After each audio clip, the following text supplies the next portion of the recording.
Qu'est-ce que les PID? Alors pour nous, pilotes, les PID, c'est surtout les chiffres qu'on va rentrer dans notre configurateur, que ce soit KISS, Betaflight ou RaceFlight. Et en fait, ces paramètres, ce sont des coefficients d'un régulateur ou un correcteur PID. Ce régulateur PID, en fait, c'est une fonction des contrôleurs de vol qui va affecter la stabilité, le maniement du drone. Donc si on reprend pour exemple notre quadcopter, on va avoir une boucle de PID, on va avoir une consigne qui est donnée, une mesure qui est faite au niveau des capteurs sur le contrôleur de vol, et entre la consigne qui est donnée et le capteur, on va se retrouver avec une erreur. Cette erreur, elle va être traitée par des algorithmes qui vont entraîner une commande, et cette commande va être envoyée au moteur du drone pour la correction. PID, c'est un acronyme proportionnel, intégral et dérivé.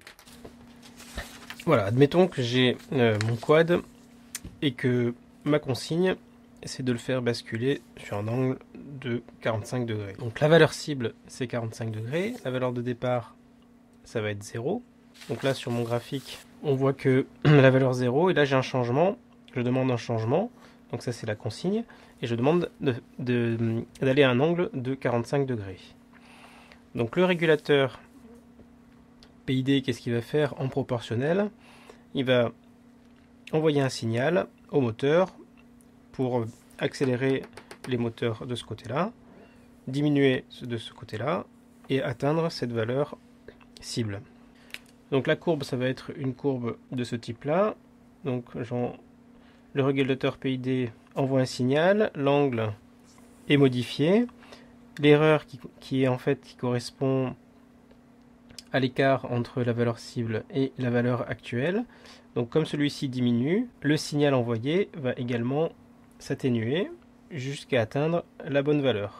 Le problème, c'est que en proportionnel, le système ne regarde que la valeur actuelle. Il va ni regarder avant, ni regarder après.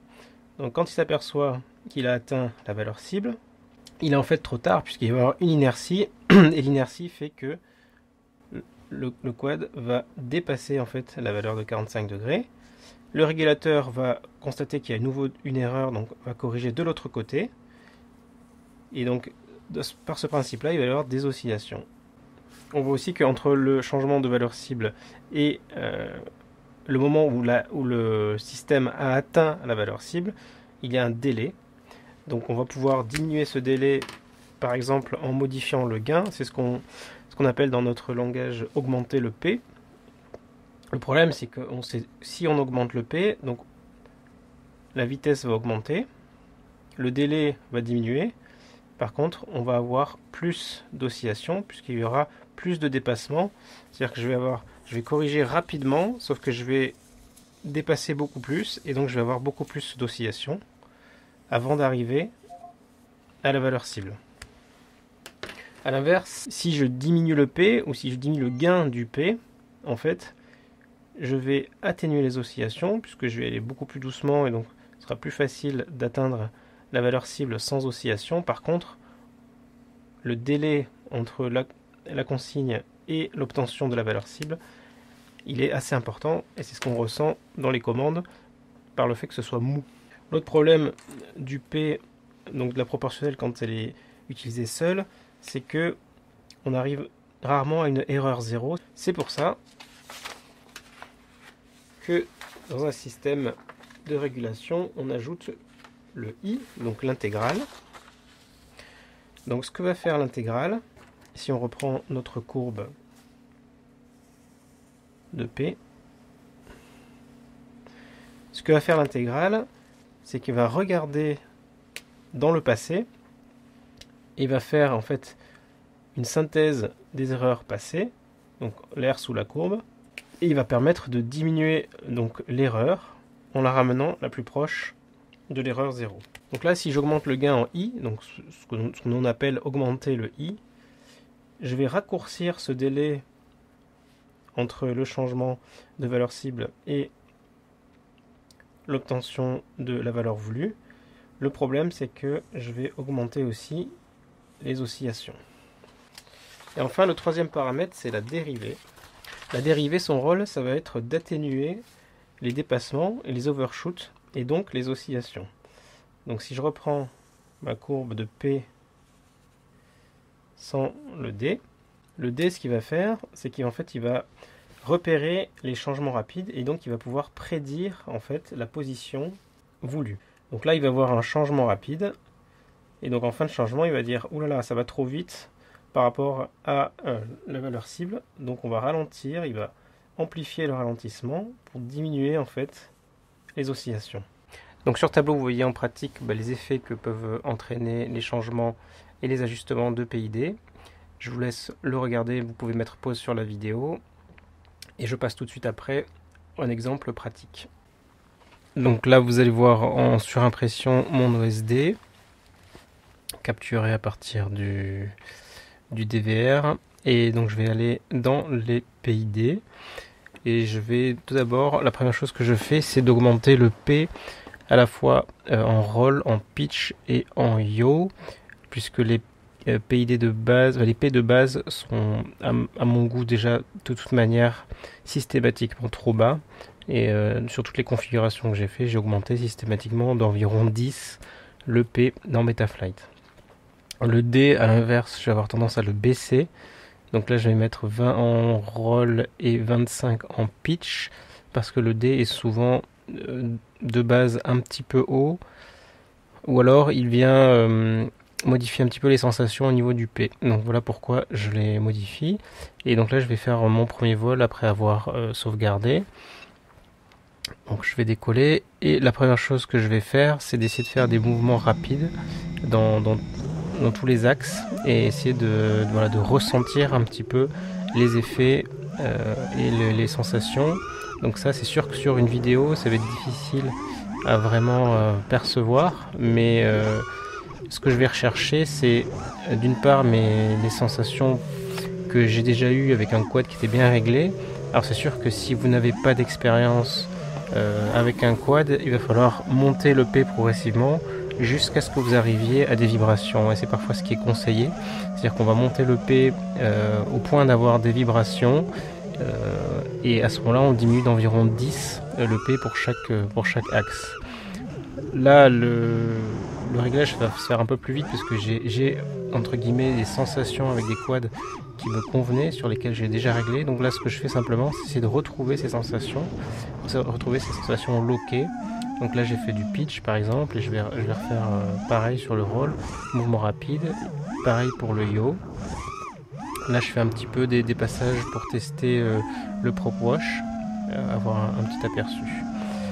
Donc ça c'était le premier réglage. Donc dans les sensations que j'ai eues, je trouvais que le P était trop bas. Au niveau du roll c'était un petit peu mou, le pitch aussi c'était un petit peu mou. Donc là je monte d'environ 5.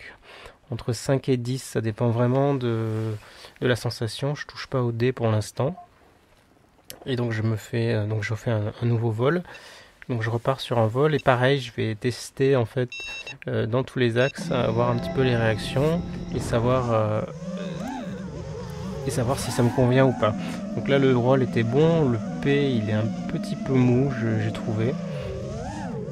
Donc je reteste, voilà, sur des mouvements un peu rapides. Là c'est voir un petit peu à la fois l'aspect loqué, en même temps je regarde un petit peu le rebond, mais le rebond ça va être plus de l'ordre du D, sur lequel je touche pas pour l'instant, sachant qu'il n'y avait pas de rebond du tout, donc voilà, sur le D il n'y aura pas trop de modifications. Là c'est le yaw, donc désolé si c'est désagréable à regarder, mais c'est vrai que il faut chercher le geste rapide. C'est sûr que pour régler des PID, si vous allez en ligne droite, il n'y a aucun intérêt et vous n'aurez aucune sensation.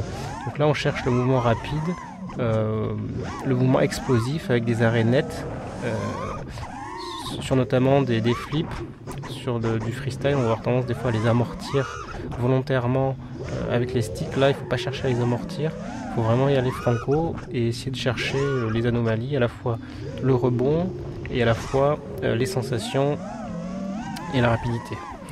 Donc là sur tout ce vol, je regardais, il n'y avait pas du tout de rebond, du moins dans les sensations. En regardant la vidéo sur la GoPro, je vois pas non plus de rebond. Donc malheureusement j'ai pas d'exemple à vous montrer là. Mais sur des mouvements rapides, par exemple de pitch, on va avoir vraiment cet aspect où ça rebondit, comme si un amortisseur était trop dur. Donc là je teste un peu les Innois, je fais quelques figures pour voir un petit peu si les sensations sont bonnes. Elles n'étaient pas trop mal, sauf sur le pitch là encore où je trouvais que ça manquait un petit peu de réactivité. Voilà, bon, c'était juste pour tester. Voilà une figure un peu rapide. Voilà, je reviens et donc comme je disais, le pitch était un peu bas, donc je le monte. Là, c'est des P qui sont relativement élevés, sachant que j'ai fait un soft mount des moteurs, soft mount de l'AFC, donc probablement que ça m'aide à monter aussi pas mal le P. Sur la vidéo, vous avez vu que je mettais des gros coups de gaz de temps en temps pour voir si ça vibrait pas sur la caméra. Alors c'est sûr que ce sera pas hyper précis, il vaudra mieux regarder sur la GoPro, mais ça donne déjà un aperçu. S'il y a vraiment des grosses vibrations lorsqu'on met le plein gaz, à ce moment-là, il faudra vraiment tout de suite baisser le P. Là, je reteste le pitch et c'était beaucoup mieux. Et normalement, je vais tester le roll aussi. Voilà, donc je retrouve à peu près les sensations. Là, ce qu'il faudrait que je fasse, c'est mettre un gros coup de gaz pour voir si j'ai pas des vibrations plein gaz. Voilà, je teste encore le Yo. Je teste un peu le Prop Wash aussi. On peut avoir en effet parfois le Prop Wash qui augmente quand on monte le P, sachant que le P et le D sont liés et que donc lorsqu'on va modifier le P et le D, parfois ça va déséquilibrer l'un et l'autre. Il va falloir venir le réajuster. Donc là, je jouais sur le Prop Wash et donc j'ajustais un petit peu le D, sachant que sur la vidéo, j'avais l'impression que le Prop Wash était surtout sur le roll. Donc c'est pour ça que je modifiais sur le roll. Et il s'avère que c'est difficile vraiment à distinguer, sachant qu'il n'y en avait pas vraiment énormément. Donc là, toutes les manœuvres que vous voyez, c'est vraiment pour tester le Prop Wash. En fait, ce qu'on cherche à faire, c'est à mettre les gaz dans le flux d'air créé par les hélices. Parce qu'en fait, ça va créer des perturbations. Donc on va mettre les gaz dans les perturbations. Et c'est ça qui crée le Prop Wash. Donc là, j'avais un petit peu Prop Wash. Je monte le D. Alors, surtout en roll, parce que c'est ce que j'avais perçu.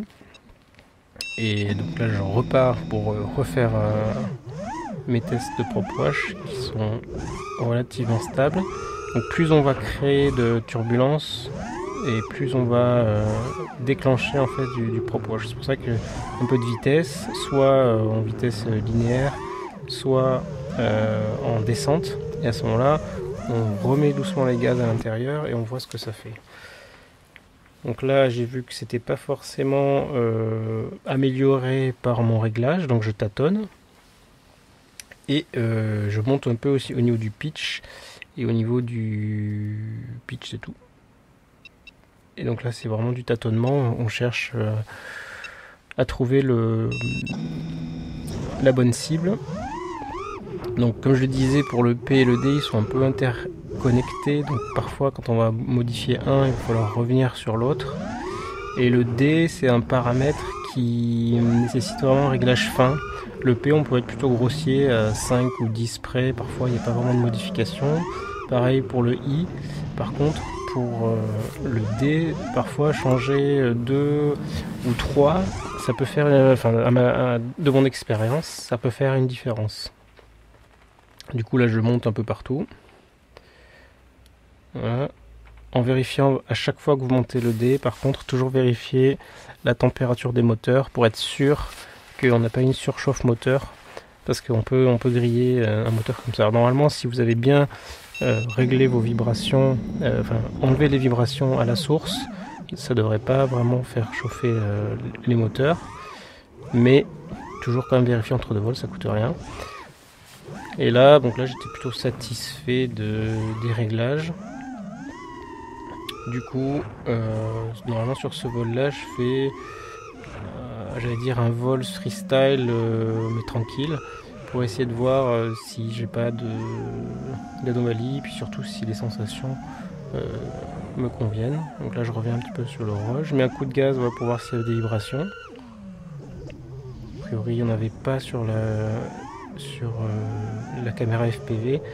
Sur la GoPro, c'est franchement acceptable par rapport à ces réglages là, surtout un P assez haut. Et puis je m'amuse un petit peu entre les arbres pour voir si sur un terrain que je connais bien, si je retrouve des sensations que je connais, c'est voir mieux, parce que là c'était franchement même mieux que ce que je fais d'habitude en termes de sensations sur ces moteurs Lumenier 2207 qui ont vraiment bonne patate, bonne reprise, ils sont très souples. Je veux dire, la souplesse avec le rooster, c'est vraiment une super combinaison que j'avais, j'ai eu très bonnes sensations.